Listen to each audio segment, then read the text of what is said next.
আসসালামু আলাইকুম। আমি তোমাদের রেশমা। সকলে কেমন আছো? আশা করি ভালোই আছো। আলহামদুলিল্লাহ আমিও ভালো আছি।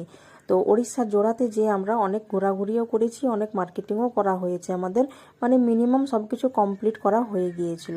তো বাড়ি আসার পালাও চলে এসেছিলো। তো সেই কারণে ভাই বললো যে তোমরা যখন এসেছো চলো সানঘাগরাটা ঘুরে আসি। আমিও দেখলাম যে এরপর কখন আসা হবে কি আর হবে না, যেহেতু আমি অনেকের মুখে শুনেছিলাম যে সানঘাগরা ওয়াটারফলস দেখতে খুব সুন্দর লাগে।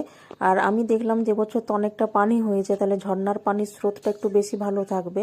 তো সেখানে আমরা চলে গেছিলাম দুটো গাড়ি মিলে। তো আমরা যেখানে ছিলাম জোড়া থেকে আমাকে সানঘাগরা অতটা বেশি দূর লাগলো না আর কি।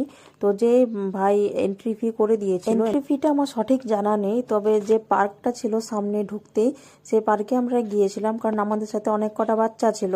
তো বাচ্চাগুলো একটু রাইডগুলো চড়ে নিচ্ছিল, আমরাও তার সাথে কিছু কিছু যেমন দোলনাগুলো ছিল দোলনায় আমরা একটু চড়ে নিয়েছিলাম।